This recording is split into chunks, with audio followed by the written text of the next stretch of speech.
Hey yo, what's up? It's your girl K-Dub, and you're now plugged in with the one and only DJ Butta-fingaz. What up? Looking for the plug, nigga, on the plug, really. Really on the plug, really on the plug. Really on the plug, really on the plug. Really on the plug, really on the plug. Looking for the plug, nigga. DJ Butta-fingaz, let's go! Really on the plug, really on the plug. Really on the plug, really on the plug. Really on the plug, really on the plug. I got what you need, I know what you need. I got what you like, I know what you like. Yeah, it's your boy Tone Dice, here at Crack 302, and you are plugged in with your official DJ, my man's DJ Butta-fingaz. Shout out to the plug. I got what you like, I know what you like. Hey, what's going on? What's going on? It's your man DJ Butta-fingaz, the plug. In the building we had Boy and China D. I see y'all got it right this time. Yeah. I was watching the video last time, y'all both went like, oh, I thought I was going to. It's a rainy day. Not the beautiful weather we had last weekend. It's a good day to use your superpower. For what? Oh, Yeah. right, true. Go ahead and make it stop. Y'all know how it goes. I'm saving it for next weekend. I'm saving it for next weekend. Next weekend it counts. Memorial Day weekend. You know what I mean? Y'all got plans for Memorial Day weekend? Don't. No cookouts? Not now. No? No, y'all not rating anybody. It come up. I don't usually my people cook out. And I ain't get an invite? Well, it's not big. I don't really have a humongous family. I mean, Oh, you got food, right? I ain't saying that for the people. I'm here for food. I want some grilled out, you know what I mean, ribs and some hamburgers, and some burnt hot dogs. Yeah, they do be. I like burnt hot dogs. I do too. When they cook, when they grill. When they're grilled, Yeah, when we're that not. little I'm not green. Don't even explain. No, you don't like the So what's the point of black... eating the hot dogs on the grill if they're not burnt? I don't like burnt stuff. It's nasty. You need the little black strip on both sides. Yeah. That's how you know it was. And you gotta have some spicy mustard. Oh, no, so you lost me with that one. Yeah. All right. Just some ketchup and some regular mustard. That's it. No. Just I live in the ketchup. hood. I raise somebody's house. That's why you should like the burnt hot dogs. Oh, no. I go for the people, not the food. Everybody cooking ain't good. That's why you go to the right house. But you can't really mess up a hot dog too bad. Yes, you can. How can you mess up a hot dog? You burn it. That's That's the the post beauty of it. Exactly. Just cook y'all hot dog. Shoot. Now everybody potato salad, that's a different story. I'm not messing with everybody potato salad. Nah, I'll be surprised. My mom makes. She can make some. She actually, and I, you know, everybody, oh, my mom potato salad is actually really good. And she put makes mustard in it a little bit, not much. Yeah, I don't know about that. I need the Miracle Whip and the relish. Miracle Whip. Ew. Miracle Whip. Okay. I don't know. I I mean, mean, not even going to get into the food Relish. conversation. Everybody eat on Miracle Whip. Butterfingers? Yeah, what you put in yours? Elements? No, You put some kind of mayonnaise I in can't it. tell you that. That's what makes my mom potato salad bomb. If it ain't Miracle Whip, I don't know what else you're doing. I don't know. No other Would you- kind of mayo. I don't need you that eating sweet Miracle Whip. Ew. Yes. Can we change the conversation? Listen, y'all don't know what you're missing right We're talking about some burnt hot dogs. I like burnt hot dogs, but I don't know what you're talking about. Ew, you eat Miracle Whip in your Wonder Bread? Yes. On my hoagies, everything. I don't like regular mayo. That's nasty. It's No. kind of bland. That's white people stuff. No, Miracle Whip is white people stuff. Yes. Mayonnaise, period, to me is white people stuff, but Miracle Whip is better. It's that crap. It's like Oreo cookies. It's the cream in the middle. No. Point To the V. You put in your tuna fish. If I put my tuna fish, regular mayonnaise. See? Yeah, go ahead with the China tea. You done lost me. I thought Anyway, this week at Chai Tea, Dipset rapper Joel Santana is heading towards foreclosure. The reason is because he hasn't paid his mortgage since November of 2013. So he's getting kicked out of his place. And actually, they say that this is the house that Biggie Smalls used to live in New Jersey before he passed away. Mariah Carey has a new reality show coming to VH1. It will be following her luxurious lifestyle and her getting prepped for her wed into billionaire James Packer. She moved on fast. Yeah, really fast. I Yeah. think she's supposed to be. I think so too. I don't really care for Mariah too much. She can't even really sing anymore. She can't. That's that one. Her last good album was Emancipation of Mimi. That was a really good album from start to That had finish. what was on it?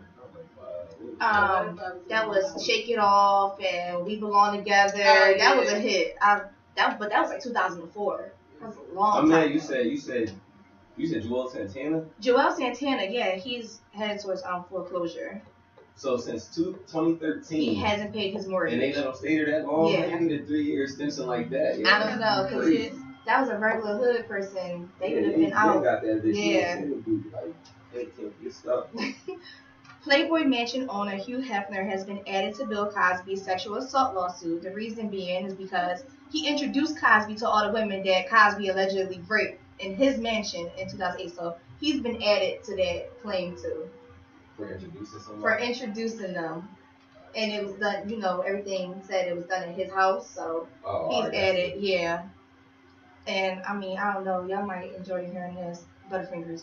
Sierra lost her custody battle to Future. Oh my God. Yeah, she lost her custody battle. What? She took she took Future to court for full custody of baby Future and for defamation of character. TMZ reports that the judge really wasn't trying to hear that, and the singer-songwriter is now she has to do the joint custody thing with Future.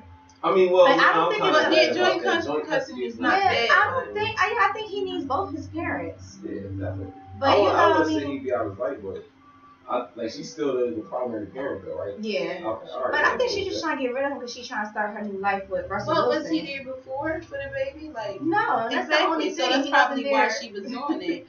I don't know. What's that movie called? It was like a Save the Last Dance parody.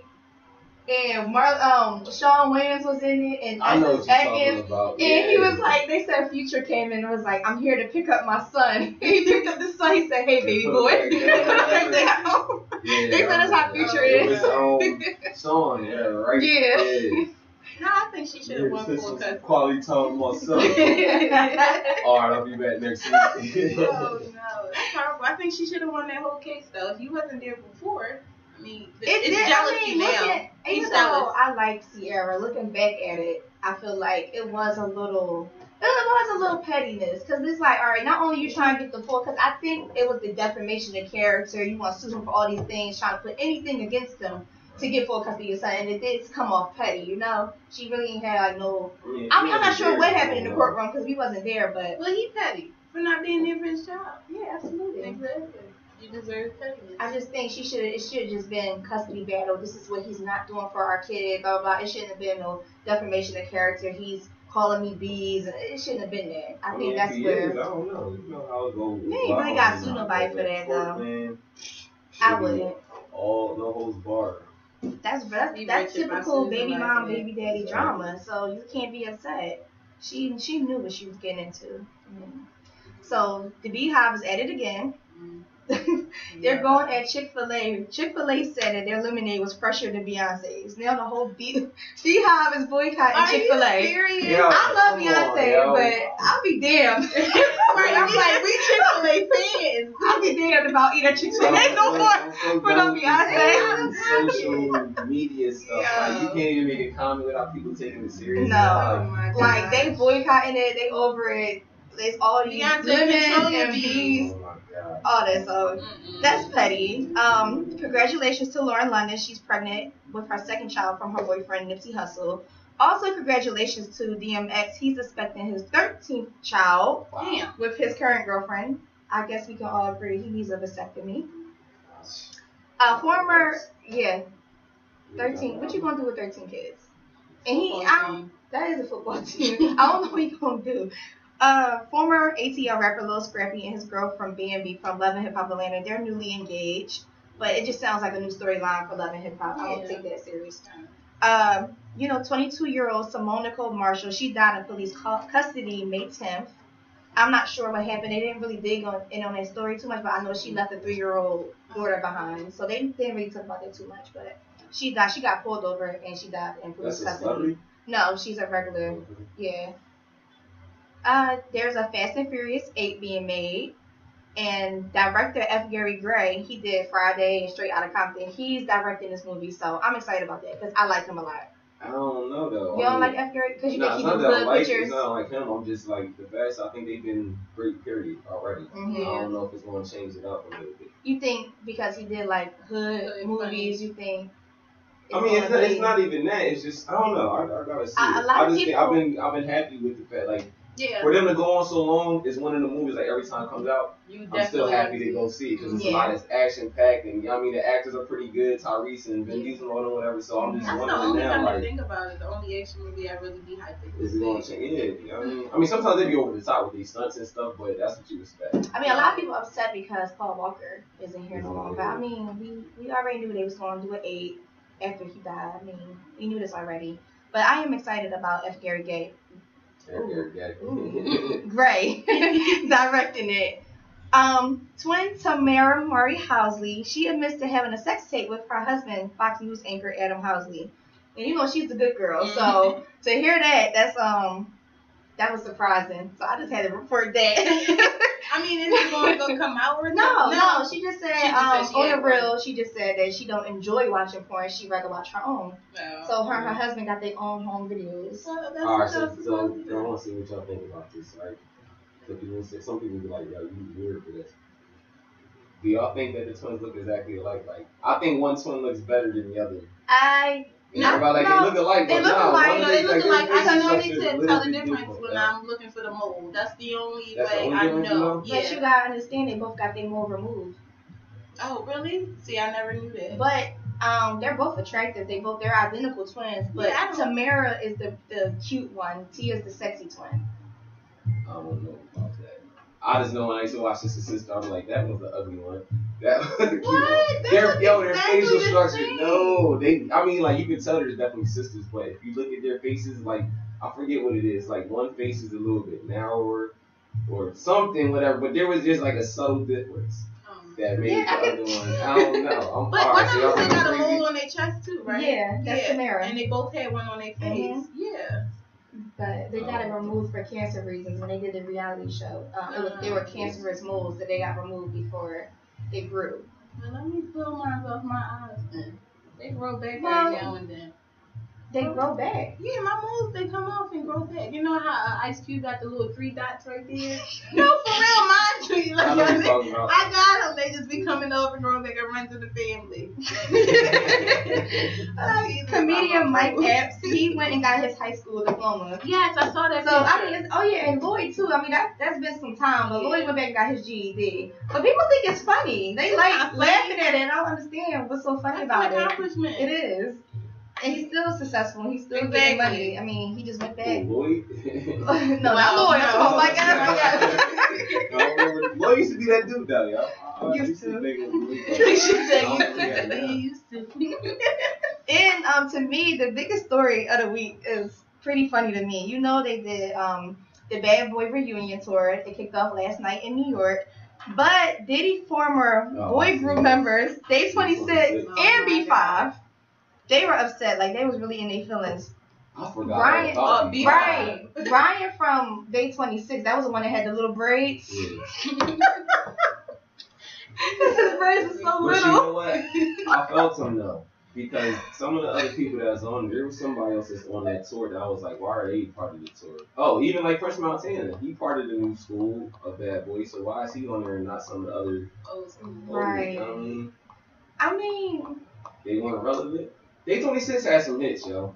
Day 26 had hits, but when the last time? Okay, what upset me about B5 was I love B5, but B5 came out. They had 2 songs, 2 singles, and their first single was "All I Do," which was the 3rd time that was remade.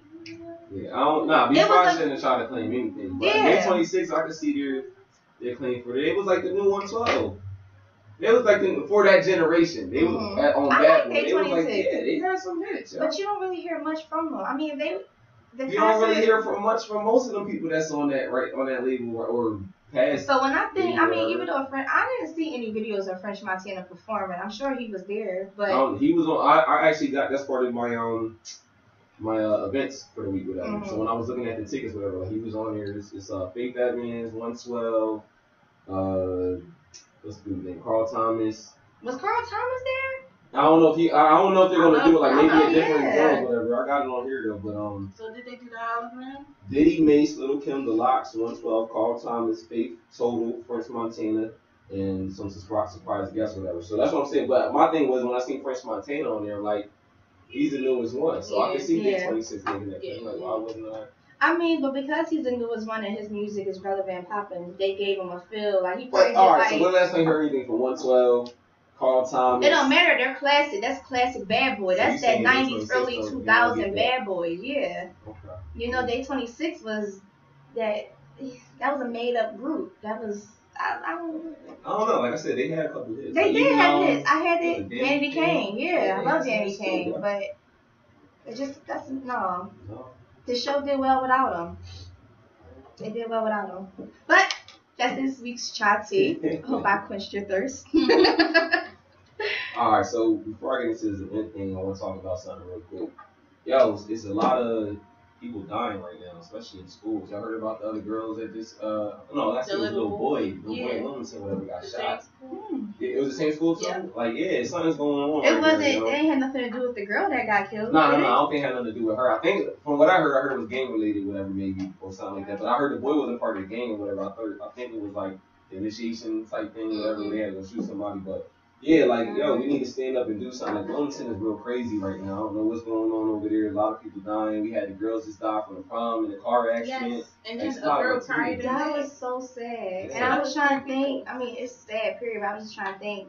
Were they drinking? Yeah, or- that's what family was talking And then about. some people maybe they fell asleep on the road on their way back home. Was they driving far? Yeah, I mean, I'm not sure where their prom was located, but they did drive, I think, to Wildwood or Atlantic City or something like that for like the after party.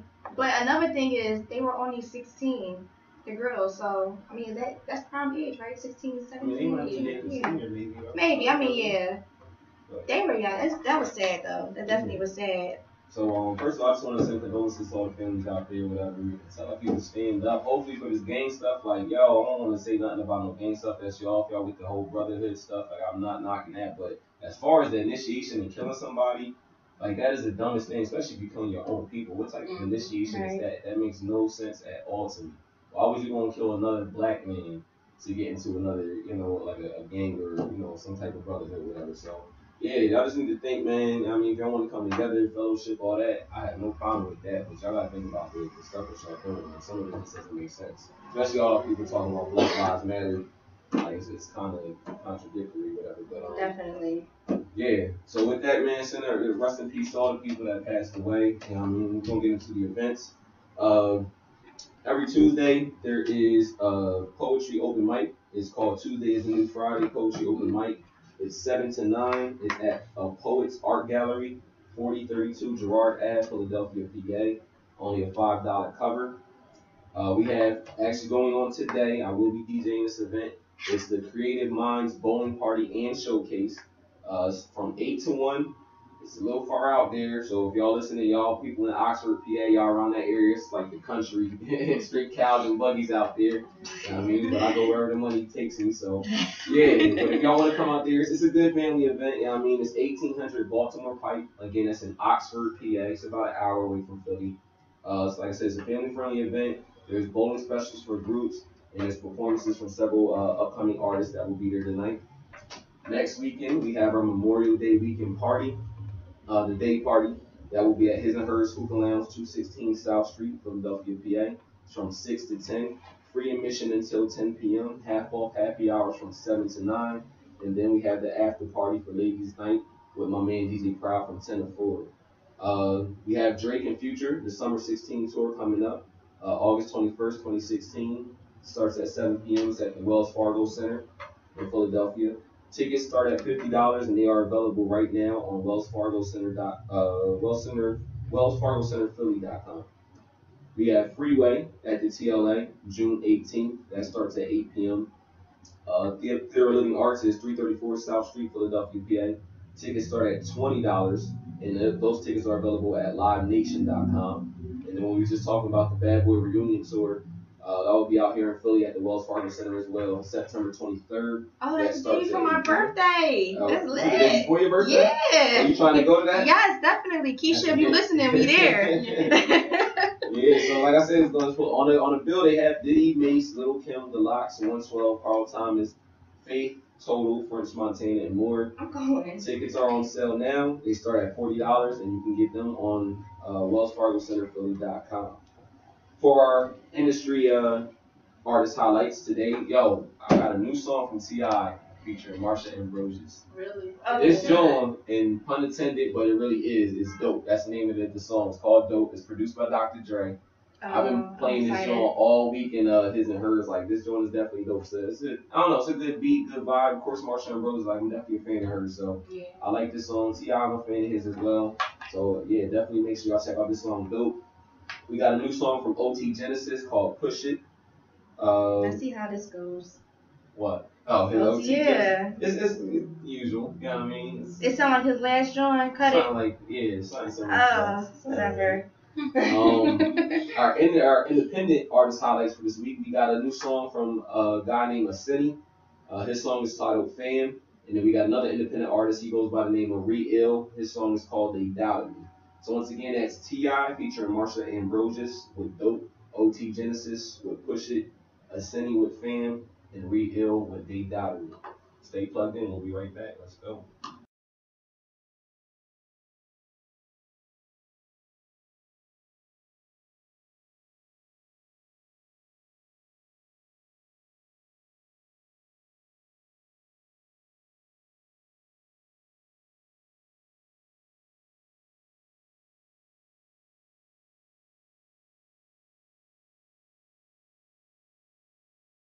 Yes, you are back with DJ Butta-fingaz, the plug, the voice, and China D in the building. Hey. Yeah, so we're going to get back on this miracle whip tip. You still about to say, because people hit me up like, yo, this cookout talk is funny. Yo, we're going to do a little poll real quick. Call in 215-909-9925. Are you mayonnaise or miracle whip? Listen, and that could be Hellman's. What other type of? I only use Hellman's. It's Hellman's. Hellman's is nasty. It looks nasty to me. No, it don't. It look like a yellow paste. This sandwich be on point. Man, it's too Miracle bland, Whip man. is too sweet. Like. Yes, exactly. That's what I need. I need tuna salad, tuna fish, all that. Anything a hoagie. I mean. So you go to Poppy store, you buy Miracle Whip. I don't really go. Miracle Whip. Poppy Miracle I Whip. go there, like wow, when I get my hoagie, it's Miracle Whip and a little bit of honey mustard. And some sweet peppers. No. Yeah, come on. We good. Yeah, but anyway, like I said, if you're going to call in, we're going to see who's winning this right now. If you want to call in Hellman's or Miracle Whip, the number is 215-909-9925. But we got our first guest in the building, and the last part of his name is definitely represented today. My man is looking smooth today in the three-piece, you know what I mean? Got my man over here, Mike Smoove, in the building. Go ahead, introduce yourself, brother. It's your boy Mike Smoove. It's the mogul, the motivator. Man, I just feel like I'm a vessel to utilize my voice to really make a difference out here. And I do it through my music. I do it through my presence. Even the day I came up here in a suit just to represent black excellence, you know? I just want to carry a whole nother presence. And I really thank y'all for inviting me onto the show today. Glad to have you, man. Glad to have you. You made me want to go home and change my wardrobe. I was like, damn, I got to start coming here in suits and stuff, man. All right, did he? Looking like what's I got the tank tie going on. You got the cardigan? Oh, so you got the cardigan socks on. I should have had the socks on today. That's the only thing I'm missing. You had pink socks and be like, yeah, you know what? I can't do the interview. I'm just gonna watch it. It's like, nah, but yeah, let the people know what you're about. What's your music about? What do you say that you're a motivator and everything? So, what type of music or kind of artist would you consider yourself? All right, so you know what? I'm gonna take it away from saying a motivational speaker. I consider myself more so a personal life consultant. I'm good with sitting down with people and really helping people reach their full potential. And through my music, I just love to make music that make people feel good. I love seeing people rocking and I really like this and smiling. I do a lot of speaking to youth.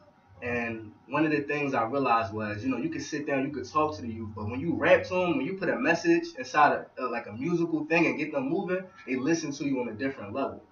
So it's like I utilize my music to not only make a difference, but to empower, uplift people, make people feel good, What era? I'm just wondering, like, what you want to say your age, but what era were you born in? The 80s era or 90s era?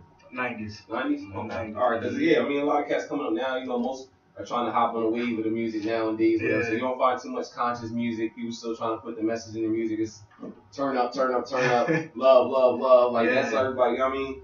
So yeah, that's definitely dope that you still trying to keep that message. That's what hip hop was about, you know. Yeah. Some people, whether you was coming from the streets or you was coming from, you know, the suburbs, whatever, you had a message, you was trying to tell a life story, we used to tell the news. Right. Hood, you know what I mean? So. And you know what? I go by what KRS-One always say. He said hip is, you know, staying relevant and hop is the movement. So I mean, why people nowadays can't make their music good but still stay relevant to what's going on? It don't always have to be about the hoes, the money. You know, you can have fun with it too. Yeah. And you're originally from Philly? Yeah. Okay. All right, and you're an ATL now, right? Yeah, right now I'm down on the ATL scene. I go to Morehouse College, so I gotta represent my school. How was the transformation from Philly to ATL? You know what? That was a big transition. I really feel like me transitioning over into college is what transformed me into a man. I learned so much. That's when I really dig deep into what my purpose was and the things that really inspired me. I believe it was my sophomore year. Somebody asked me, they said, "Who are you?" And, you know, I started going on, I'm this black excellent, nah. And they said, no, really, who are you? And that really made me sit down and reconsider everything I was doing and really think about it. Like, who am I? So I think that was when I really dug deep into realizing that, you know, this music thing, this me speaking thing is really my calling. Okay. All right. So what do you like better, the Philadelphia area or ATL? Honestly, I like them both. You know, like, honestly though, they show more love in ATL. It's like Philly, Philly is the type of city you gotta go somewhere and make it and then come back. Everybody on you. Oh yeah. Heard this too many times before. All the time. Philly the type of city you ATL a couple times for the I don't know how long have you been ATL? 3 years now. 3 years. Have you ever been to the Atlantis Music Conference that they had down here? I've been there one time. Yeah. I went there twice, whatever. I used to take my artists down there, whatever, to go, you know, because it's a good networking opportunity, whatever. You got all the panels and stuff like that. But every time I went down there, when I'm saying like people from Atlanta, well, it's crazy because most of the people in Atlanta usually aren't from Atlanta. They're from North Carolina, Virginia, like, you know, other places, whatever. But when I'm saying people was like, yo, you rap or you do this, yo, come to the studio. Like, everybody was with open arms. So, like, out here, it's like, you rap? So what? I rap too. Right. You know what I mean? Like, all right. Everybody's like, all right, magazine, come to the office and tomorrow, whatever. We can try to work on something. Yo, I got this. I'm like, yo, I love this ATL lifestyle. Yeah. Like, everybody was just willing down here. Willing to network down here. They just so open. You know, down here, I'm more so close with the people that I came up with. Whereas down there, I got down there, people had open arms. Oh, come to my studio, come do this down the third. So it was easy to forge connections out there. Up, man. So you think about moving back? You think that's where you want to stay and settle down at? I think that's where I'm gonna stay at for a minute. That's a great place to conduct business, but I don't think that's where I want to stay at forever. Okay. I'm just probably gonna go back and forth. You know, I want to be somewhere by the beach, man, kicking back. Yeah. Gosh, what's up, man? Now I'm thinking about going to ATL too. So, I mean, but I don't know. I've been seeing a lot of stuff. You talking about HIV got a high AIDS now. Well, wrap it up. What you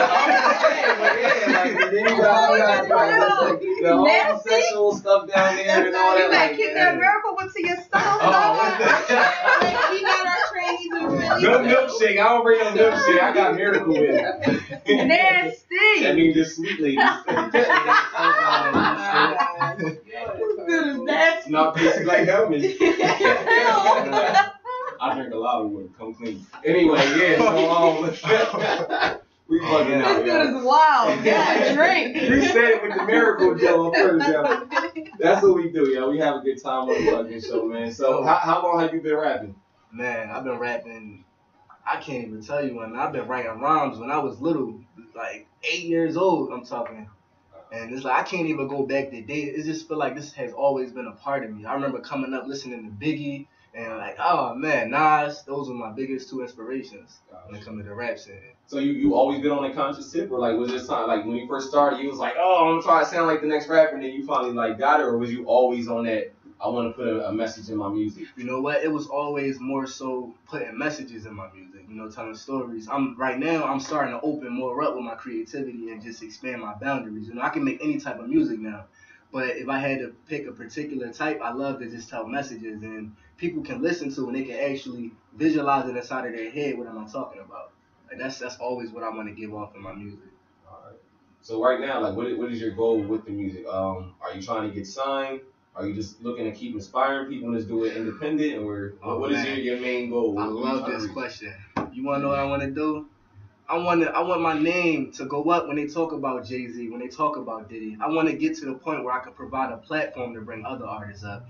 I just understand that feeling of really wanting to chase your dreams and not having the resources around you. I just want to make people feel like, dang, I could do this. And I really just want to be a mogul.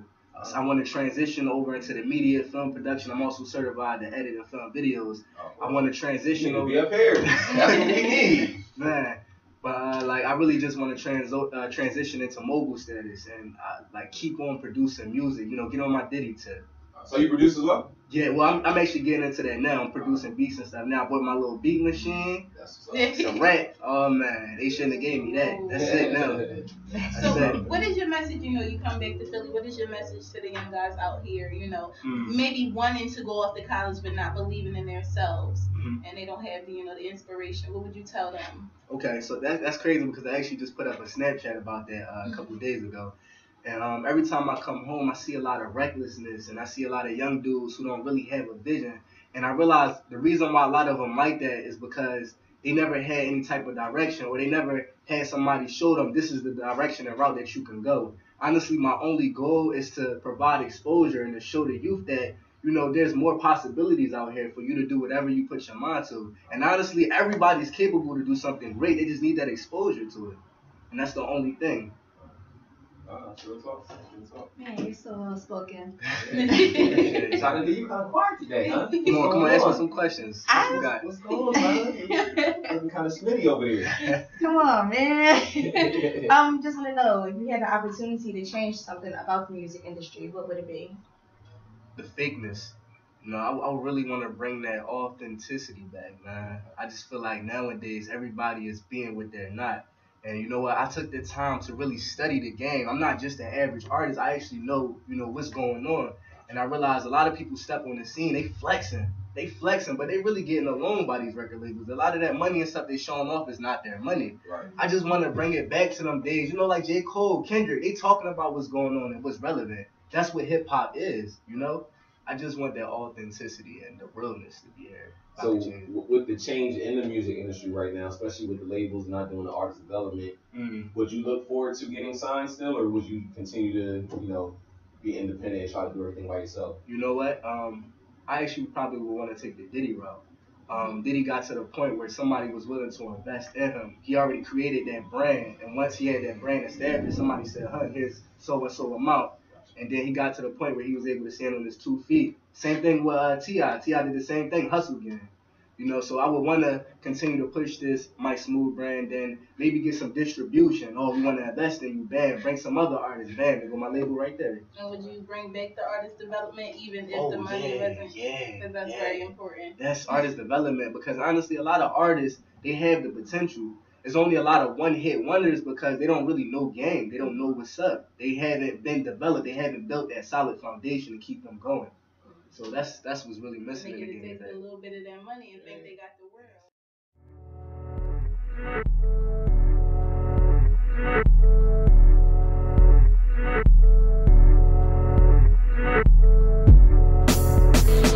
Good evening, ladies and gentlemen. I would like to introduce one of the greatest MCs of our generation. They say hip-hop is dead. Where's the substance? Where the substance at? I'ma bring that back, yeah. Welcome to the birth of the beast. Show you what happens when you let a monster off of the leash. Devour corny rappers, I'm hungry, I need to eat. Study the game to know I should be at the top with the least. I'm the king, niggas all about down when I speak. Don't agree? Fuck it, go swallow a bottle of bleach. Niggas weak to these dandelion ass motherfuckers, I be the cleats. Bringing the real back, fake shit, watch it deplete. We already got a Diddy and whole top for a Smoove. Young, but I can go eye to eye with a lot of dudes. Damn, he 20, think he 30 the way that he making moves. Hearing this and you think you better? Just for you, I'm hotter than a dragon with acid, a million matches. Wanna reach my level, you need a million letters. I'm beyond levels that couldn't be reached by NASA. I just pray that you never get it twisted and backwards. Whack shit, ratchet, actors disguised as rappers. Claiming they be doing this and that and yipping and yapping. Man, I could've said fuck it, man, I could've been trapping. But I came out to college pursuing this craft the master. I'ma go get my bachelor's. What you gonna do after? Be the god of the game and kill everybody like Rapture. Man, I'm about my action. Pray that you don't start slacking, cause if you fall off, best believe it's a spot that I'm after. You'll get knocked the fuck up, wake nigga like, damn, what happened? They gon' turn his track on and be like, damn, he snapping. It's a shame niggas rapping for the fame, not passion. It's a shame what happened. It's like the game collapsing. Well, fuck it, I crush you if you inside my lane, you bastards. In this world I'm living, only two things I'm fearing: God and my subconscious reflection inside the mirror. You a fly on the ceiling, nigga, I'm Godzilla, just taking a kamikaze from pilots trying to kill me. Oh, you wanna collide? Nigga, that's suicide. No weapon that's formed against me shall prosper, a son of God. Yeah, you know what? I think that's enough. I ain't about to give them no more. They not ready for it. Birth for the beast. Alright, we are back. That was new music from Mike Smoove. Hey, I already know. Birth of the Beast, and let them know. Oh yeah, I didn't even really get a chance to speak on Birth of the Beast. Oh yeah, can I talk about that real quick? So what Birth of the Beast is, it's pretty much. So I've been doing this rap thing for a long time, and I just felt like that was the track to just solidify that position. You know, the birth of the beast, the awakening. This is what hip hop really is. You know, straight lyrics, raw lyrics, no hook. It just was. I had my homie on the intro. We now introduce you to one of the greatest MCs of our generation. You know, you gotta be like Muhammad Ali. You gotta speak it into existence. You know, I knew I was the greatest. I was saying I was the greatest before I knew I was. That's just something I like to do to motivate myself. You gotta motivate yourself and just be ambitious. Now you gotta prove it. Yeah, just love what you do. That's what's up. I listened to the beats. Who did your introduction? Oh, okay. So my homeboy, Ade from New York, he called himself Juice Box. That's my man. You produce both of yours? Mm-hmm. Okay, that's what's up. We got some new stuff coming soon too, so definitely be on the lookout. Right now, who would be the top producer that you would want to work with in the industry? Man, honestly, I don't even know. I would like to just keep an open mind because you never know which track that might cause a lot of attention. I'm not sure. No favorite producer? Like, honestly, especially being in Atlanta, I would think you probably hear a lot of, a lot of stuff coming out of there. I wish I would have had the chance to work with Ninth Wonder. Okay. I love his production, that classic sound. I feel like that's the type of music that's gonna last forever. So, what life experiences have contributed to your growth? That's a great question. So, recently I just took a trip out to the Dominican Republic. And man, I went out there, but a lot of people go out there. They go to Punta Cana. Yeah, that's right. Yeah. Oh yeah. But when I went down there, I had the chance to actually go into the community to see what's really going on. So we did community service with the Haitians out there. And it's a lot of racism with the Dominicans and the Haitians. And being in the Haitian community, I seen how much lack of resources that they had. They didn't even have bathrooms in their community. So what we did out there was we helped them build bathrooms within their community. And I'm not talking about with power saws, and we did everything with hand saws and hammers and nails. We had to walk all the way to the river, grab buckets of sand and bring it all the way back to the community to create concrete. And just seeing how happy those people was despite having a lack of resources, it makes you appreciate the things that you have. And it just was exposure. It's like their grind down there is they grind to get the next meal, whereas over here in the U.S., we grind because we want to get the things that we want. Right. So imagine if we bring that same mentality from over here and apply it here. I'm grinding to get that next meal. I'm hungry. I need to eat. That's a whole nother mentality. When you need to eat, you need that meal on that table.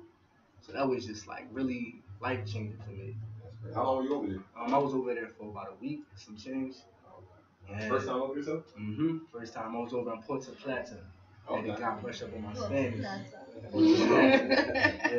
brushed up on that Spanish. Definitely a great country though. I mean, rich in culture. Yeah. Definitely some beautiful ladies out there. That's all you never worried about. Hey, I'm a dude. So it's so easy to follow. What is your biggest challenges being a leader? You know what? It's a couple things with that. It's good and it's bad. One of the good things is a lot of people become dependent on you, so that's like a lot of pressure. It's like I want to get my mom out the hood. I want to provide the things for my family, but that's a lot of pressure when you know that the weight of the world is on you. Another thing is when you gotta overcome those barriers of people who doubt you. You gotta keep on going no matter what. There's always gonna be people who that's a caller. Yeah, but you just gotta keep on going. I feel like those are the two challenges I face: pressure and just trying to overcome barriers. We have a caller. Who's on the line? All right, we got Darian on the line. Calling about Mike Smoove. Go ahead, Darian. Yo, what's going on, Mike? Yo, it's my brother right here. I just wanted to shout out Mike Smoove, man. Muhammad Ali, like, Mike Smoove is remarkable, man. He's making moves for the people, not just for himself. So, man, keep doing what you're doing, bro. I'm proud of you, man. I swear I'm proud of you. Dang, I really appreciate you, bro. Oh, man. Hey, shout out to the radio show, too, man. I'm shouting to you out here, man. For real. Hey, shout out to you. No problem. Alright, thanks for staying plugged in, bro. Oh, man. Dang, I really appreciate that. And you know what? That's actually one of my brothers from Morehouse. And like you see how strong the brotherhood is, how we support each other. That's actually I'm gonna give a shout out to him because he actually just recently graduated from Morehouse. So that's definitely a big thing. Shout out to you. And that was one of the people when I got to Morehouse who really sat me down and asked me questions that made me dig into the roots of who I am and where I want to go. So I really got to give a big shout out and props to him, man. That's my big bro right there. Definitely much love to you, bro. You listening to this. I appreciate you for even calling. What would you say had the biggest impact on your leadership? Being raised and now where you are as a man. You know what? I feel like the people who had the biggest impact on my leadership are the people that are easily forgotten. The little voices that were in my head, like my bus driver when I had to go do community service. Every time I hop in the van, he always had some. His name is Mr. Bobby, by the way. He always had some words of wisdom to give me. Mike, you need to get out here, go get your own car, go get your own this, that, and the third. And it's like we all might not never pay attention to this, but as you grow, there's always going to be people who are going to be like little whispers in the back of your head. The people who are easily forgotten and nobody remembers. And I feel like he's one of those people that you might not even think that really impacted me so much. The little things he said really contributed to my growth. That doesn't mean he was listening. Yeah. We all get that at some point, but some people like aren't aware or pay attention to it. But you always got somebody in your ear trying to give you something. Right. Some people kind of tune it out or they don't pay attention to it. That doesn't mean that you're paying attention and actually taking them jewels and looks like you're applying it as well. Right. Which is a great thing, man. So what are you doing to ensure you continue to develop as a leader? I read like crazy. Man. And you know what? I give you a perfect example. One day I went to the art museum. It was an art museum called the High Museum in Atlanta. And I met this guy. He went on tour with Prince. He did like a lot of crazy things. And when he had a conversation with me, I was telling him I'm an artist. But then I told him I'm not just an artist though. I'm also into the music business. I told him like the various things I do. And like the whole paradigm of that conversation instantly shifted. He looked at me in a different light. He looked at me more than just a rapper. He looked at me like, dang, this is a businessman. He really knows his stuff. So I really feel like reading is key. It's fundamental to apply to your growth. Read and develop yourself every day, no matter what you do. Always grow. We ain't talking about magazines either. We want books. Books, y'all. Books. I do hella research too. Read some magazines. They got some interesting articles in there. You're talking about hustling and none of that. All right. We're going to start with the magazines. We're going to graduate to the chapter book. You're not talking about stores. No little dictionary in there every now and then. Baby steps. So what is your purpose, Mike? I feel like God placed me here as a vessel. I feel like to utilize my voice to really make a difference within communities, to change the perception of how colored people are viewed, from the various things I do, from the media stuff I do, from the music I do. I really, even how I came in here today dressed up in a suit, I just wanted to show y'all how much respect I had for y'all. So I came in here suited up to show y'all, I'm about my business and I'm serious about what I do. Like little things like that is real serious, Mm-hmm. How you carry yourself, how you portray yourself, how you speak, how you show up. Like, I don't know. Yeah. So I'm sorry. I got guess it's two-part question. One, just looking at how you handle yourself, whatever you speak and everything like that. What is your family structure at home? Like your mom and dad was both in your life, or what was your upbringing like? And you know what? Actually, my structure coming up, it was more so like I lived in the house with my mom, and every other weekend I would go stay with my dad. But my dad was always present in my life. My dad played a major role. He actually showed me what a man looks like, a man who goes out, handle his business, and still, do what he needs to do. Although I didn't grow up in a household where my mother and father was married, he still was present in my life. Okay. All right. And I was gonna say on top of that, who would you say would be most influential in your life as far as like how you handle yourself now as a man? Dang, you know what? I couldn't even give that to a particular person because it's like I get my influences from various things and I just contribute, kind of like a puzzle. You take certain things, you put it, certain pieces. So it's like it's been people all throughout my life who I paid attention to. You might not even know. It could be my cousins when I was little. I paid attention to them. But that also kind of messed me up too a little bit. That kind of messed me up. Yeah, but the things my uncles and stuff told me coming up, I'm really just in a process of reconstructing my whole mindset. And going to college was that paradigm shift. Coming out of Philly, man, I'm messed up, but I'm learning. I'm trying to become better. So what keeps you so passionate? What keeps me passionate is, so your entire life, people ask you one question. They say, what do you want to be when you grow up? And I feel like that question right there already places limitations on you because people grow up, I want to be a doctor, I want to be a fighter, I want to do this, that, and the third. How you do that? They go to school, they learn whatever, then they get there and they realize, damn, that's not what I wanted to do. What keeps me driven and motivated, somebody asked me, they said, Mike, not what you want to do, but what is your why? Why do you do the things that you do? So that kind of made me think differently. Let's take somebody, for example, like Oprah. I did research on her, and her why is to connect people through media. How does she do it? I mean, she does it through media, the things that she do. What does she do? She owns a network. She acts. She does blah, blah, blah, so. She does various things. So when you think from a perspective of what is your why, so my why is to make a difference, to inspire, to motivate. It doesn't matter what you do as long as you connecting that to your why. And also, like you said, a lot of people think there's a limit on what they can do. Right. They ask you, what do you want to be when you grow up? You can be a lot of things. Yes, it just doesn't have to be that one thing. And that's what's really going to get you successful. Opening up different doors and not staying in that one lane. And you know something else, I just want to add to that. I remember sometimes talking to family members, and I used to be like, I want to act, and I want to be on the radio, and I want to write. Oh, girl, you need another job. You need something, a 9 to 5, some real money. You need a salary. And I'm sitting here slowly walking in my destiny and slowly becoming the woman I want to be. And now everybody is a believer. But why? How come y'all didn't motivate me and push me then? Why everybody? You were the 9 to 5. Yeah. We got somebody on the line. Hello. This is the voice. Alright, when we pick up the phone, we're going to do this different because we should have that space like this. So just pick it up on the speakerphone. Alright, 1 second. Go ahead. Hello? Yes. Y'all can hear me? Yes. Who is Keish? She. Oh my gosh. What's up, Keish? Yeah, hello? Hey, everybody. Hey. Hola.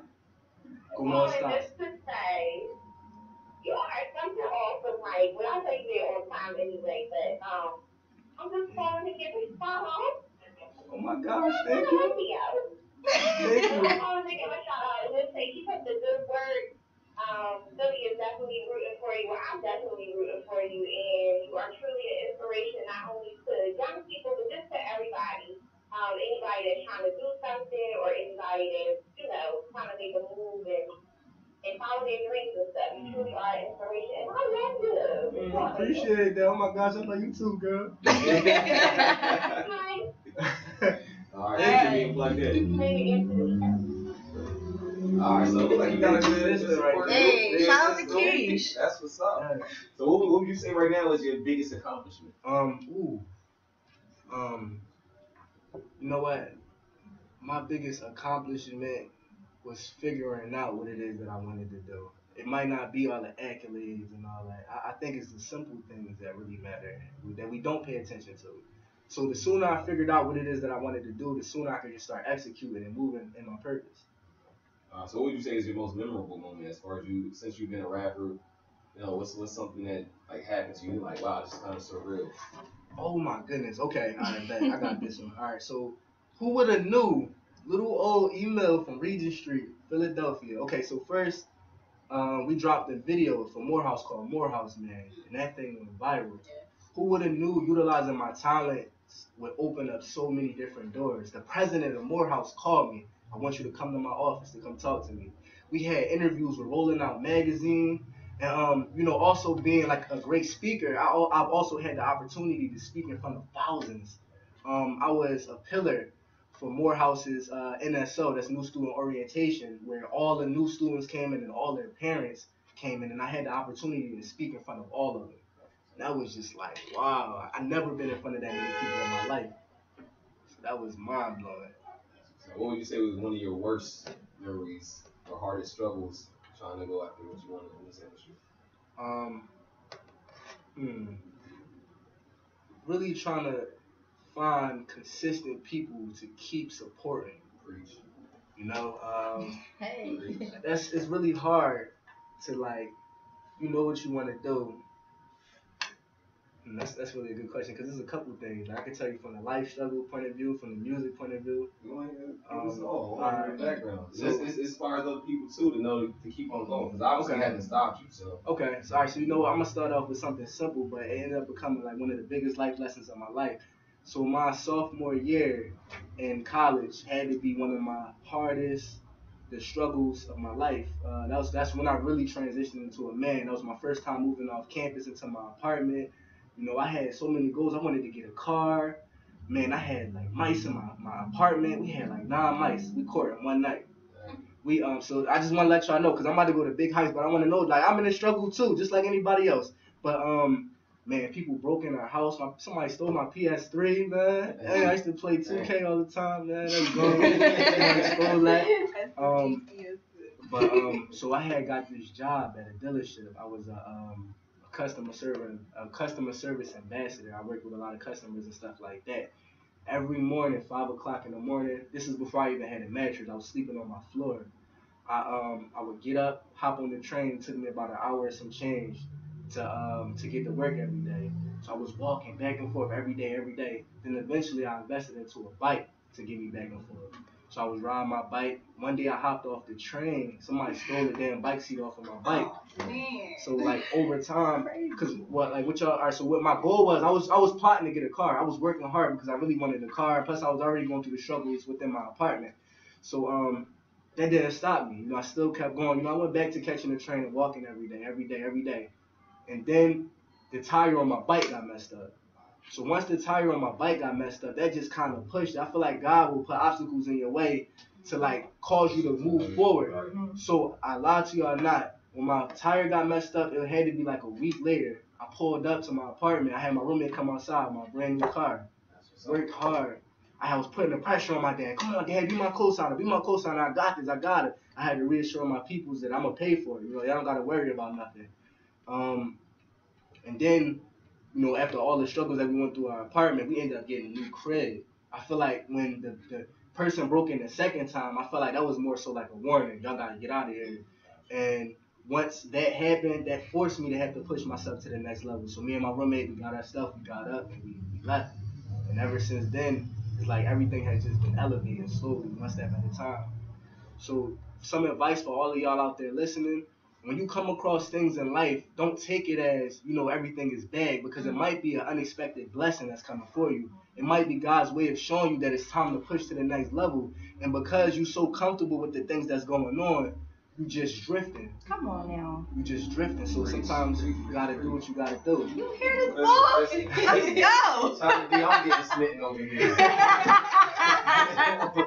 Nah, real talk though, man. I really appreciate you coming here. You dropping some jewels, man. You know what I mean? Like, appreciate y'all. Definitely. I want to see you grow. I want to see you blossom. Whatever it is, man. Like, I might be in Atlanta sometime too. Let me know. What you talking about right now? I'm actually going through that now. I'm like, y'all really want to leave my job and move, but I'm so comfortable right now.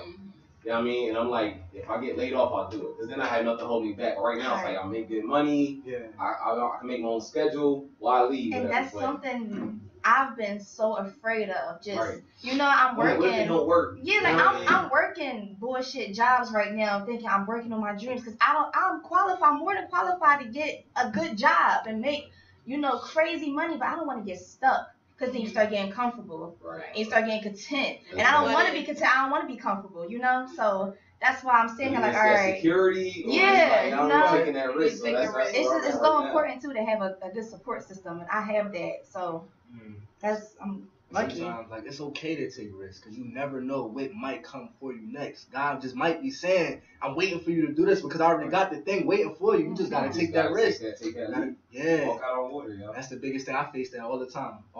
So I'm alright. I understand. I hope y'all listening, whether y'all tune into the Ustream or y'all listen to the app. My man's dropping some jewels right now. We're gonna get into some more music. We got Me, Myself, and Nine. We got the Panda remix. Yeah. Yes. You know what I mean? I was actually listening to it too. It's a little bit different than other people's songs. So I hate when I listen to people that remake songs and they do it the same exact way. Like, it's different words, but don't rock the same. Make it your own, whatever. You know what I mean? I'm a fan, Mike. Hey, I was listening to it at work. I'm like, my break is over. I was still bopping. Yeah, I appreciate that. All right, so I want to definitely know about the Me, Myself, and Nine track. What's that about? Okay, all right. So that Me, Myself, and Nine, that's more so of a track that's like when you kind of just feel alone. Man, I gotta let y'all play it first, and then I gotta talk about the afterwards, because it's like I gotta get into that vibe right now. All right, say no more. We're gonna go into the Panda joint first, and we come back. I mean, after the Me, Myself, and Nine joint. Stay plugged in. Let's go.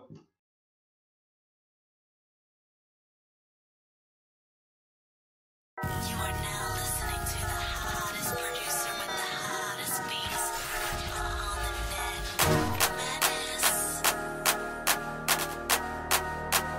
Toast, yes.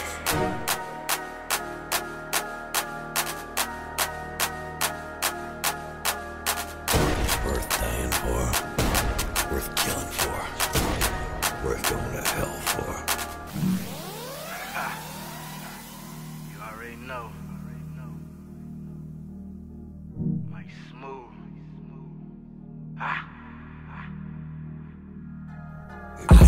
Beat up like it's Tina, I'm Ike when I hop on the beat, I just get to abusing. I remember when I was a younger chick, they called me ugly, funny, now they be choosing. I came from Philly to Cocker, Atlanta, black and white island, just like a panda. Big dreams, this young nigga been panning. Hoes trying to fill up my planet. I know them dudes with them choppers and hammers, you act like a monkey, get peeled like bananas. I just been praying and seeking for answers and feeling so high, no attention's a landing. Damn Smoove, you're back at it again. Been in the cut trying to stack up the best. Watching them snakes who been shaking my hand and frontin' and smiling like they on my man. Circle was smaller than dot on the paper, I only have family, don't have no friends. Lord, please forgive me, I murder these rappers, I hop on the beat and committing a sin.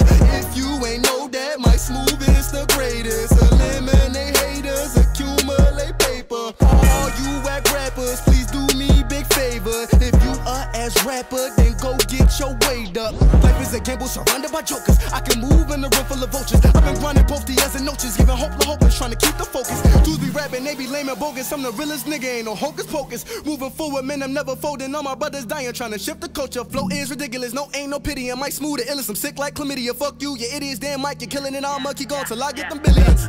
I'm on it, show me my opponent. Look, I see no competition, and at the top it's looking lonely. Look, I got a call from this girl, I saw she asked, yo, you getting lonely? No, I've been spending my time with these nights and these early mornings. I wanted my friend, nah, try again. I know you sick, take vitamins. Niggas thinking that they the shit. I let them know that I'm the laxative. Can't achieve no max of him. Wear out like a fashion trend. 100 niggas on that Panda shit. All my dogs Dalmatians, ain't no trace of him. Niggas can see me like Stevie, they acting like they hella color. Black boy got hella buzz, damn it, they Nelson Mandela. Damn, I'm a superstar, that's why these niggas so jealous.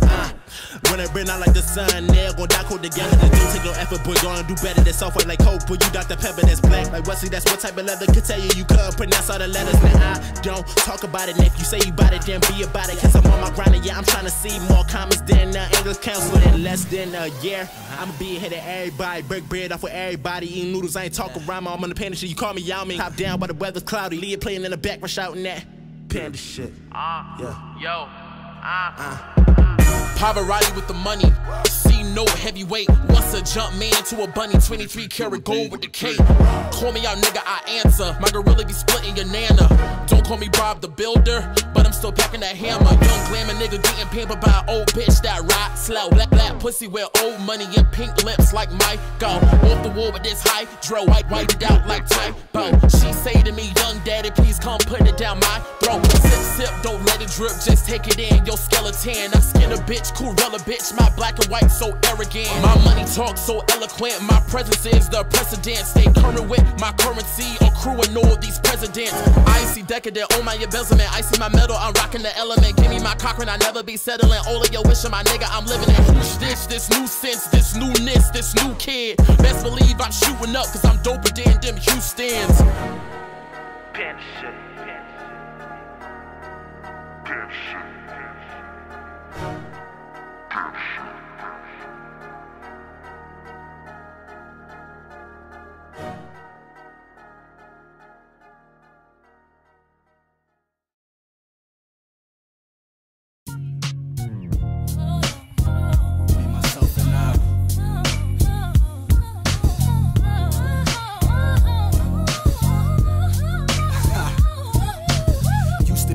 With pointy ears and shitty draws. Girls would tease me, they used to diss me and piss me off. Told them I would get to the top, it's all timing. Went into the mind like coal, came out a diamond. Now they calling him great. Shot like Tony the Tiger, they used to call him the outcast, but now they call him the idol. Ain't no competition, it's only just me, myself, and I. Destroy my demons, just moving forward with faith in God. Dudes claim they great, we can add that on to they list of lies. Cause I'm the greatest and I will lead them to their demise. Keep a bad chicken, I'm not talking about no Nick Minaj. But if they wanna, we cook them up like a shish kebab. Statistically predicting me to be gunned down and victimized. Told me that my way for survival was by me flipping pies. But I learned my way for survival was putting faith in God. Knowing that my competition is me, myself, and I. Moving to my dreams, never sleeping slowly with open eyes. Avoiding all the snakes trying to pull me under to my demise. Ha, me, myself, and I.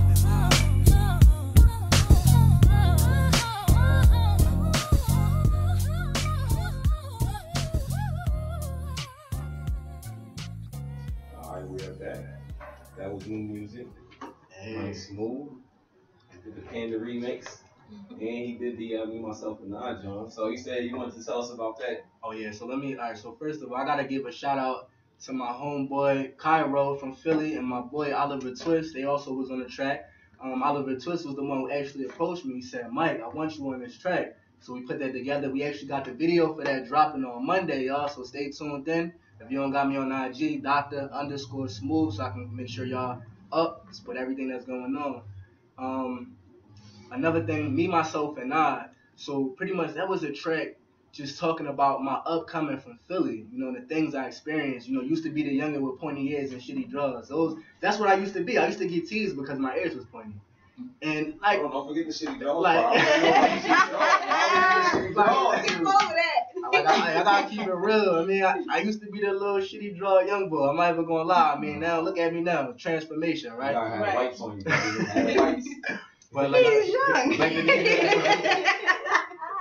But that's what I'm saying. That's what the authenticity is. You know, keep it real. People gonna relate to that. It's somebody out there who listen to that like, damn, yo, I can relate to that right now. And it's just. I hope y'all not related to that. I hope not at this point in time. Right. Like that used to be me. That's the really I want to see. Like, and that track pretty much just talking about, you know, when you feel alone and you moving, like, oh, you feel like you got yourself in God. And you really just trying to overcome all the obstacles that's in your way. That's what that song is talking about. And you just trying to be great. You know, you try not to compare yourself to everybody else. There's a lot of dope people out. And when you see stuff like that, sometimes it becomes scary. It makes you wonder, like, damn, am I good enough? Am I doing it?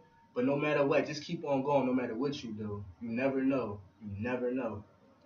So do you just do the inspirational, like the talking stuff? You said you have spoken in front of people before. Mm-hmm. Do you actually do motivational speaking as well, or is it mostly just through your music that you do your motivation? Yeah, I actually speak. I actually do a lot of speaking and stuff too, and I do a lot of spoken word stuff too. So I get called up for events. Mike, we need you to come speak at this event. Come do this poem.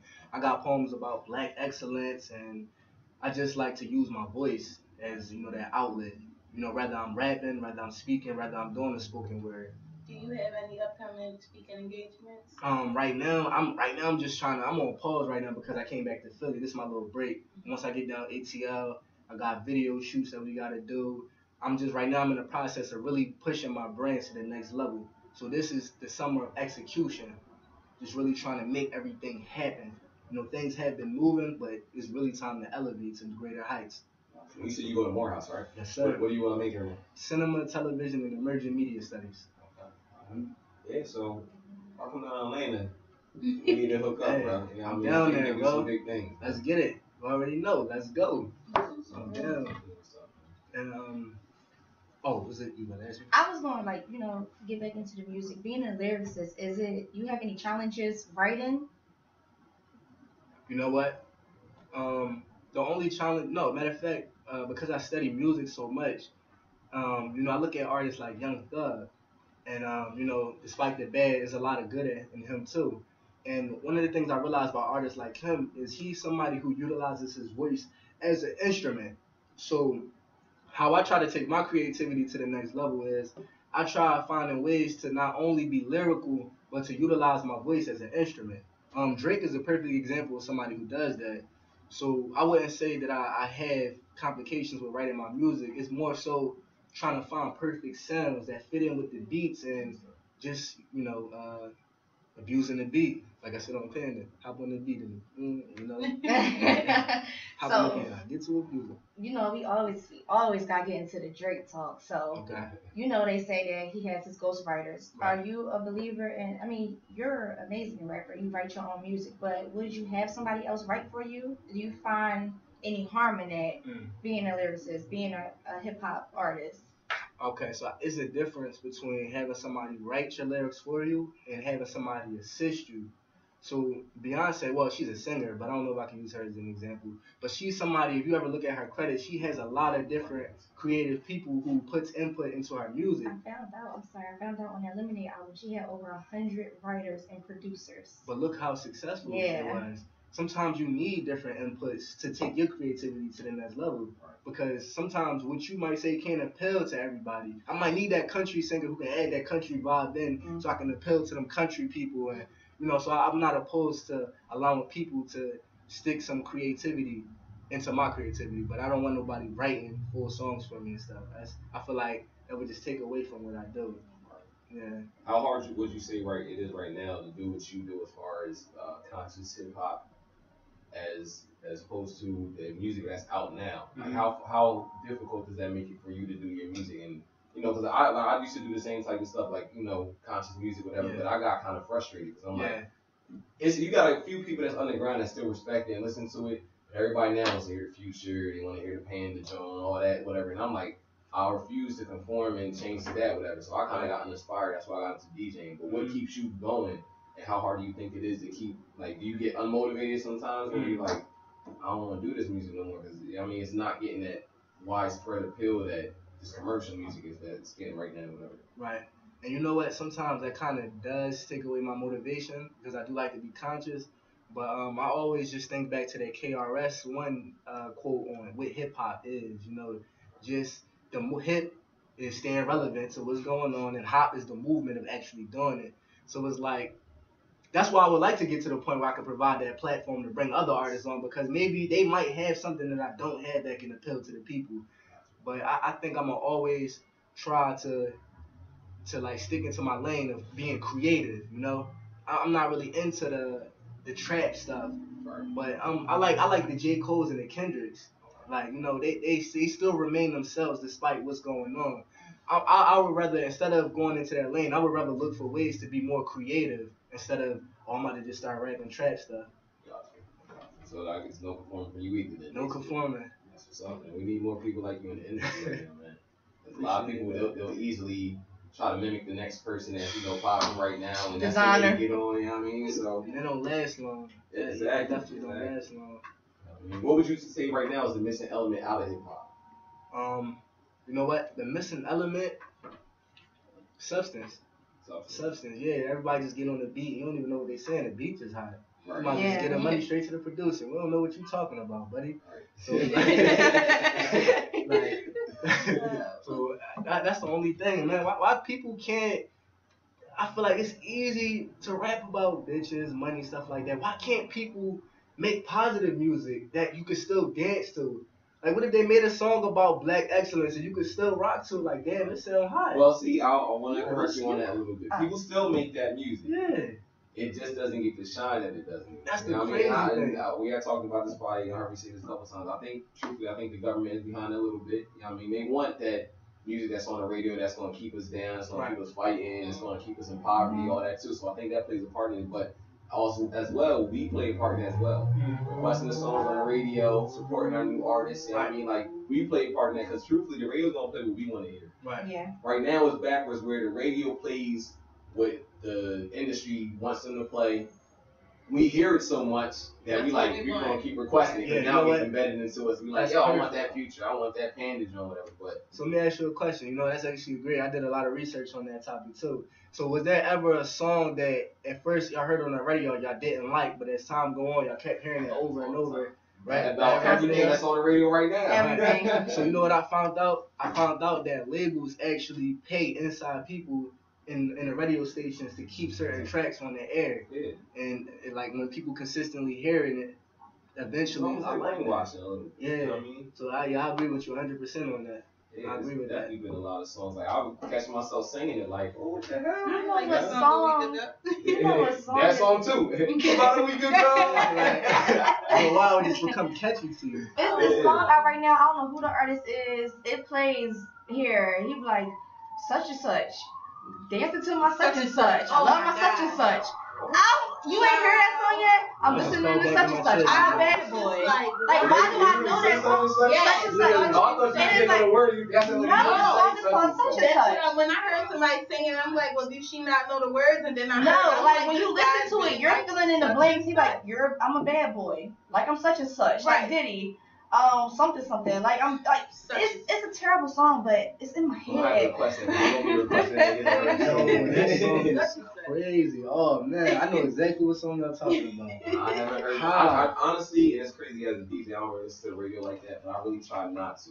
Like when I'm like totally tapped out, that's why I listen to the radio for a week just to find out what songs are really popping. But I got CDs in my car. Like right now, I got all Joe Budden Jones in there. You know what I mean? Big Sean and the Janae Aiko John just got whatever. Like I always got CDs in my car. I'm listening to my own stuff, whatever. Like yeah, I try not to tune into that. But I was gonna say that there was music, you know, like good music you could vibe to, dance to, that still gave a message that was fun. Like I think about Will Smith was a rapper like that. Yo, I love Will Smith. Kid and Play. Like people sleep on Kid and Play and Full Force, and it was so many people out that was, you know, that was that early '90s music. Even Most Definitely, Big Booty or whatever was the joint he had, Miss Booty or whatever. Queen Latifah, even Salt and Pepper. Let's talk about that. They still was delivering a message, and it was good music, you know.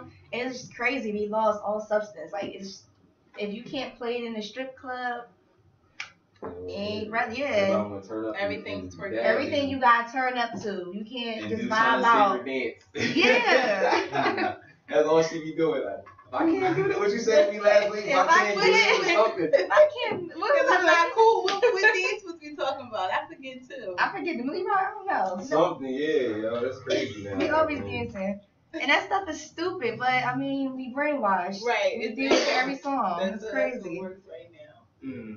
Well, you say you got a good support system. So do you perform like showcases? Oh yeah. Oh man, I actually just did a couple shows. I had like a full week of just performing right before I came back in Atlanta. I was getting called at different schools. I had a big performance at my school at a Hump Wednesday.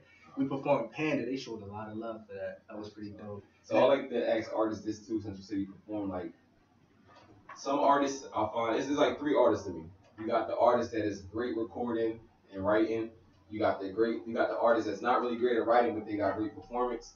And then once in a while, you get those that are both. They can perform a track, it sounds good on CD, and they can deliver it as well when they're performing it, whatever. Where would you say you fall into that? What's your stronger? Are you both of them, or are you think you present your music stronger performance-wise, or stronger on CD, like when you record it? I'm the type of artist.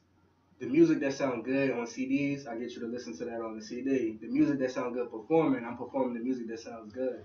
I actually I would go sit down and strategically put together my put together what songs I'm going to perform in a set list. Like I'm real precise when it comes to performing because I like to get people up and moving. I'm the type, I like to interact with the crowd. I don't like when it's dry. I feed off the energy. As you can see right now, I'm moving down because I just love that energy. And I had performed at a school called Agnes Scott, and man, I had them up dancing. I threw a throwback song on. I had people getting out their seats like, yeah. So I'm one of them type of performers. I'm specific when it comes to like choosing the right songs to perform. That's good because when people perform, you don't really see that a lot unless they like really on. People don't get out their seat and dance anymore. It's just like, oh, if you like, if they like it, they be like, oh, I like this joint. But you can't tell because they not like, interacting. Right. And I mean, everybody is cool to It's show. like, well, am I doing good? Like, because ain't nobody. But yo, we talk about this with the artists all the time because, like, I remember getting off the stage. Like, people would be looking at you. You can tell they listening. You get off the stage, they don't say nothing. I'm the type of person that I'll stay around. I like to support the other artists. I don't when like I do my songs and I roll out, whatever. I stay and support. So then like maybe 3 artists later, everybody like, yo, your set was dope as shit. And I'm like, why you show me that when I got off the stage? Like I made me think like I was trash or something. I'm like, yo, what the heck? I wonder what's the issue with supporting. Why not support? Like, I don't understand what is the big deal? Somebody gonna look at you like you crazy, so what? Or like, like, oh, you on his top. Like, yo, just give me respect. Like, I need that every now and then. Even when I DJ and people like, yo, that was just set, you did this. Like, I need to hear that every now and then. And sometimes even with DJing, I get unmotivated too. Like, I don't really like it. And somebody will only take one person to come up, yo, you played a good set. It's like, all right, I'm still doing this for a reason. Somebody felt like I was doing what they got. Because I look at DJing as hypnotizing as well. Right. For that couple of hours I'm there, I can take whatever stress you're going through off your mind. You get to relax, chill, get in a different zone. Like, so I need to know I'm still doing that too, man. Yeah, that feels good, man. We feed off of energy like that. That's what keeps us going. And lately I've been feeling like that too. I've been feeling like I don't be feeling that support no more every now and then. Like, are you looking at me? Right? No, not you. I'm just speaking in general. I'm not talking about you though. I know you definitely do. You definitely do. You provided this opportunity for me, so thank you. I'm just saying you do. Yeah, you do get discouraged when you're not getting that love. The people not showing you support, and I'm like, well, damn, like I'm giving y'all what I thought y'all liked, but y'all not supporting it. But I mean, every now and then I get that inbox, or even you guys in the room with me, y'all just be like, yo, keep doing your thing. It was good, so that keeps me going. So I definitely agree with that. Yeah, definitely that support. I mean, don't take much. It don't cost nothing.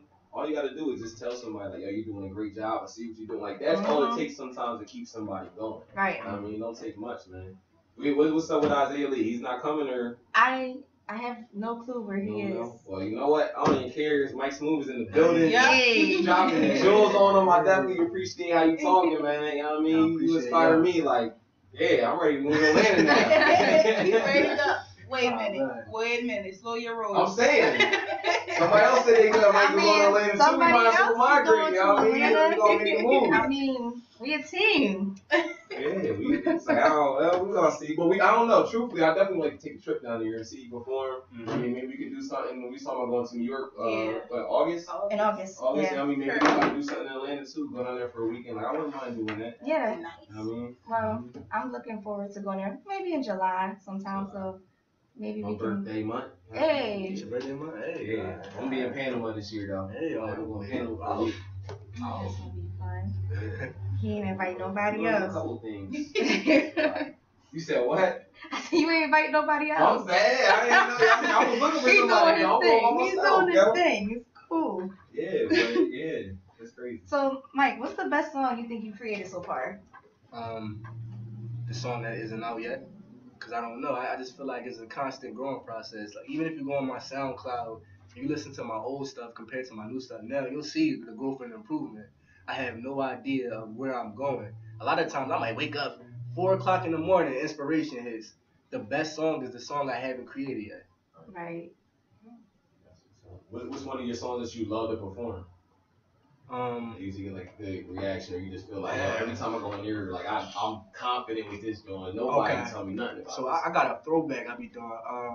What's that song? Faith Evans. Love like this before. Love like this before. So I got a rap to that. Life a journey. I travel until I rest in peace. So busy working, I told myself death is when I sleep. But when I get on stage, I be handed up. I get everybody up. Like, put your hands up. I get everybody up out their seats, putting their hands up and moving and stuff. So that's one of my favorite songs I like to perform. That's what I want to know too. Like, what's the scene like in Atlanta? Like, all you think about going down there and doing the conscious music, whatever. I'm like, would they appreciate that, or they, because it's Atlanta. Most of the when you think Atlanta, you think of turn up music, right? All that stuff, whatever. So, what is the scene like there when you go to performances, open mics, or showcases? There, is it really into that turn up, or do they respect the conscious hip hop as well? So with that. So I'm gonna give you an example. It depends on what your audience is. You know, if you like in a chill club, you can spit that conscious stuff because everybody, that's what they want to hear. They want to listen. But if you outside, you got a group of people. So for example, at my Hunt Wednesdays on my school, AUC, they're a tough crowd. That's Clark, Spelman, and Morehouse. They are a tough crowd to please. So if you go out there with some calm stuff, they're gonna pull out their keys, start shaking it. Word? It's time to get off stage. Yeah, they're rude. Wow. They're ruthless out there.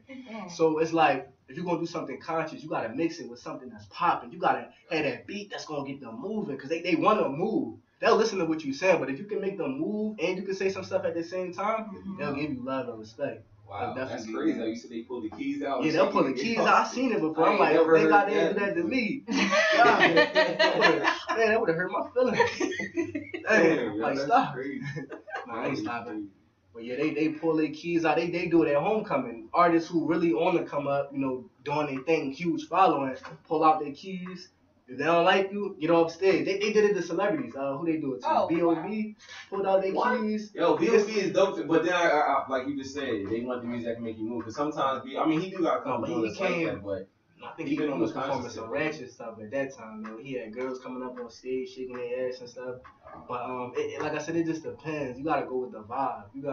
They really like you, they know your story, they're gonna really bang with you, mess with you. Wow, that's crazy. That is definitely crazy. So what's one word that best sums up your vision? Probably difference, or different.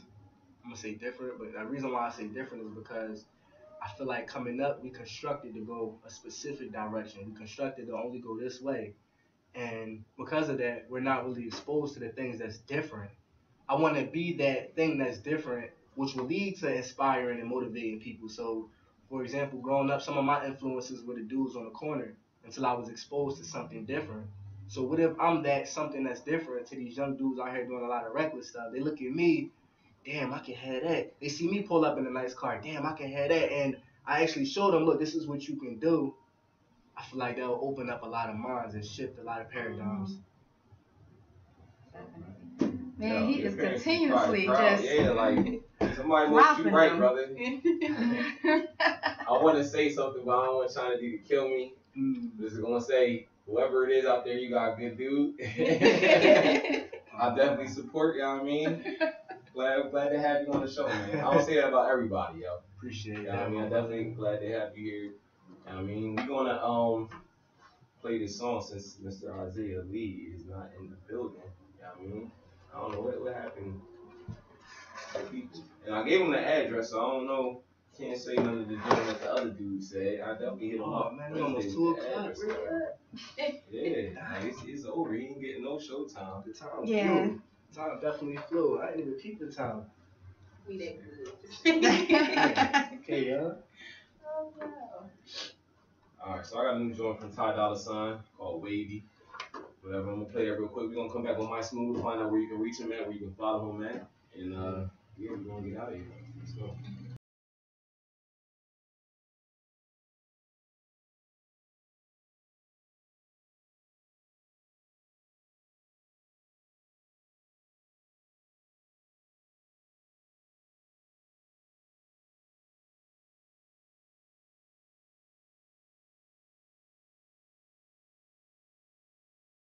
So I told you I do like a lot of like talking to the youth and kids and stuff. And you know, you can talk to them, you can say whatever you want to say to them, but when you rap to them, it's like a whole nother vibe. Like, let me see how I can pull this off. Let me see if I can make like a little beat on the table or something. Hold up. Y'all hear that? I could've held Glocks, could've sell rocks, could've been a youngin' on the ground, got shot by the same dudes in the same hood, same block, bullet in my head on the ground, dead rock, could've, would've, should've, thank God that I'm not, started from the bottom as I came to the top, wanted to make my man that proud of me, so I just hopped in my bag with my collar, still stacking the money, praying for scholarships, I'ma keep grinding till I get acknowledgement, so I can tell them my story, motivate all of the youth to move forward, I'm just a youngin' who's sharp and immaculate, trying to take over like Europe and Africa, travel the world, someday come back and get flip on my life like a burger and spatula, I know what it's like to be broke, know what it's like to not have any hope, life is a mountain of climbing and slope, chasing my dreams to the day I turn close. Life is a road, it's the path that I chose from the crevices of the concrete. Yes, I rose. Let me switch it up. Remember they told me I wasn't gonna make it. I told them could grind it, could be with the greatest, could grind it is us for the taking. They left and we said that we too busy dreaming, kept moving, proceeding, achieving, believing. I told them we get it, you better believe it. Wait, can I get an encore? You can do whatever you focus and put your mind on. Anything can happen. Please don't ever give up, keep moving and just imagine. So it's like, remember when I was telling you, fuck that shit. Yeah, right. You start like, yeah, like. When I was telling you what. So remember when I was telling y'all like you could still be motivational, but you gotta like kind of use your voice as an instrument. That's an example of how I utilize my voice as an instrument by changing up my flows and incorporating some of the things that I got from being down south and stuff that relates. Yeah, like I said. But now I can get all the bars too if y'all want to. I mean, I can go lyrical. I got punchlines. I got it all for days. But I said. Shaq, what y'all want? Y'all want lyrical or y'all want bars? I want lyrical. You want lyrical? I said living in my mind cause it's water, consider reality. Fighting for territory that's government-owned property. Budget steady rising cause really we all in poverty. It's our reality. Different cultures looked at as mockery. People money hungry, fighting for no titles. People you call your homies end up being your rivals. This wood is a big jungle. I'm fighting for my survival. What is your suicidal explosion to kamikaze? It's kind of like hide and seek. Lost but you can't find me. Gotta be optimistic, just not to be a statistic. Tomorrow not really promise. Who knows if I'm gonna make it? We all gotta fall, but we all gotta try. What's the point of suicide if we all gotta die? I just stand tall against this world with my pride. Walking down a path directed by my God. I'm a lyrical bomb, explosion waiting to detonate. Everything I do give these haters more reasons just to hate. Swag to be honest, surf that I don't walk, I levitate. Call me Mr. Baker Man, metaphorically money cake. Homicidal slaughterers, greatness in the presence. I will annihilate this mental in this minute, you in seconds. Into your world, brutal lethal injections. Might smooth, I go harder than 10 erections. I'm first, so I guess that means you second. And I dress to kill, that means I'm fresh into my deathbed. All I do is, damn, I don't even know. I'm just thinking right now, I know who you remind me of. And it's crazy because his name is Mike too. For real? He's an artist that I rock with, whatever, named Commotion. Oh yeah? His real name is Mike, whatever, but like, he wears suits and stuff when he goes on stage sometimes. He actually works for the I don't know if you heard of a program called Junior Achievement. Mm-hmm. Oh, no, I never heard of that. You never heard of Junior Achievement? It's like, basically they teach kids, like they go into schools, whatever, like for like 6 months. Yeah. And they teach them like business, like the marketing strategies and stuff like that, just to get them acclimated to it a little bit early. I mean, it's like not like crazy into it, but like they do like donuts or whatever and show them how like they're created. Then you go out and you got the taxes and then all that stuff like that, just to get them acclimated. So I actually did it when I went to Drex or whatever.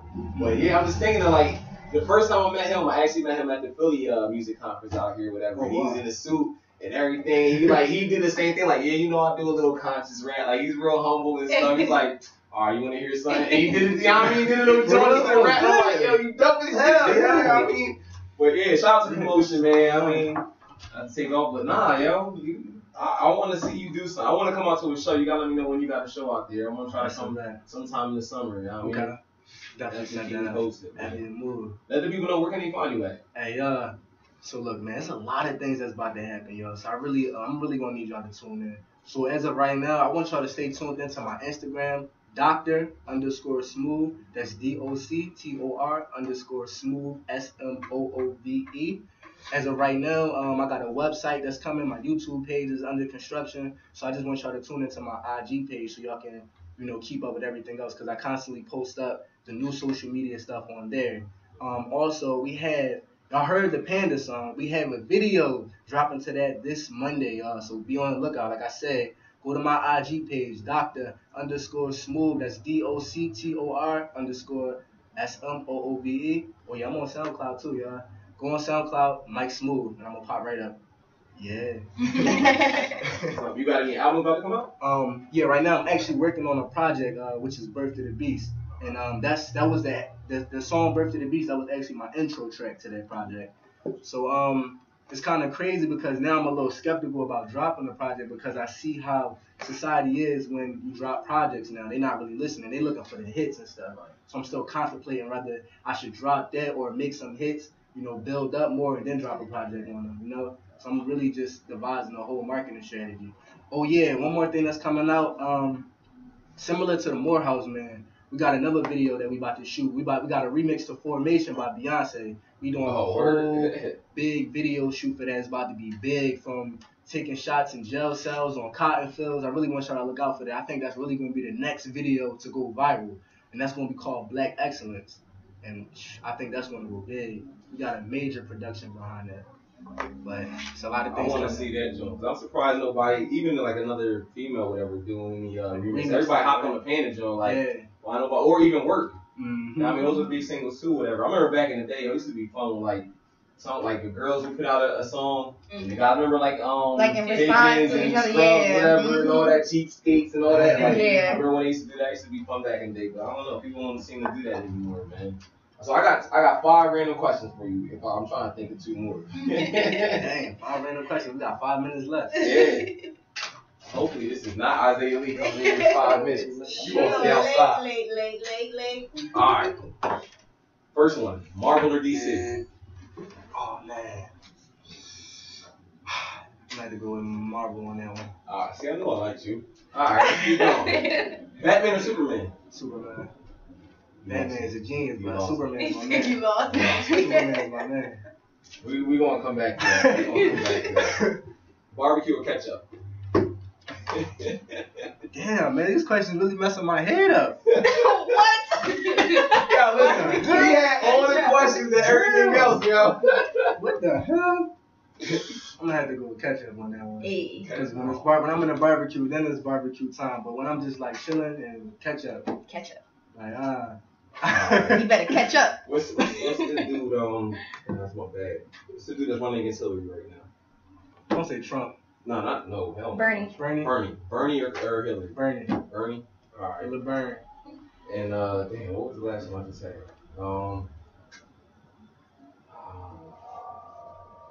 Dang, I just forgot what the last one was. All right, we go off that. I want to know. Did you see the Batman vs Superman? I ain't see that. I gotta go see that. I gotta talk about it. Why do you pick Superman over Batman? I don't like growing up. Superman was always my favorite hero. I remember watching like the old Superman shows. I love Batman too, though. Don't get me wrong, but Superman is my man. Like, how can you not respect Batman? I respect Batman. He's a human. He don't got no power. His role in Justice League is like one of the heads of Justice League. I know. I just love Superman. I used to dream I was Superman, super strength. I used to have dreams about that. Like, would you like? I don't know, man. Superman. You gotta watch the Batman. I want to know what you think about Batman. You seen it? Superman. Yeah, I thought it was trash. All right, hold on. Let me see. Did you see the new Captain America? I gotta go see that. I'm gonna go see that one. You didn't see that? That was dope as shit. For real? Oh, great. Yeah, people keep saying that. I want to go see it again. And I don't even like going to the movies like that. People keep saying that too. But that joint was awesome. Damn. Greatest movie of 2016 so far. Waiting for the X-Men joint to come out. Oh yeah, yep. That's definitely coming out soon. But yeah, we gonna get out of here, whatever. One more time, give me the Instagram and where they can reach you at again. You can find me. You know, this your boy Mike Smoove, aka Dr. Smoove. You can find me on IG. That's Dr_Smoove, DOCTOR_Smoove, SMOOVE. You can also go on my SoundCloud, y'all. Mike Smoove. I'm gonna be the first guy to pop up. There's a bunch of new stuff coming for y'all. Let's go. Yo, all y'all that's tuned in, plugged in. Make sure y'all stay plugged in with this guy. I definitely want to see him go far. Listen, I don't say this about everybody that comes in here, but I definitely appreciate you coming through, dropping the jewels. I definitely see something happening. I don't know if it's going to be rap or whatever, but something big in your future, bro. I definitely see that you got that aura that I'm just like, yeah, he going to be one of these like, yeah, I know that dude. I know that dude on my show, you know what I mean? So, yo, keep supporting it. Whether you're in Atlanta, whether you're in Philly, he's Philly's own, you know what I mean? So don't forget where he came from. Please make sure y'all go out. Follow him, download his music. It don't take much to support people, you know what I mean? Y'all go out there and buy $300 Beyonce tickets. You got a $5, $10 CD, go out and cop that, man. We got to start giving back to our community and our own, you know what I mean? With that said, though, we need y'all back here next Saturday. You know what I mean? Who we got next Saturday? We have Mayhem the Great. And Cooley. Cooley coming in. Artists? Yes. 2 artists. All right, so... yeah, make sure y'all back here next Saturday, 12 to 2. Stay plugged in. We're going to get out with Chris Brown, Grass Ain't Greener, and Alicia Keys and Common. Let's go.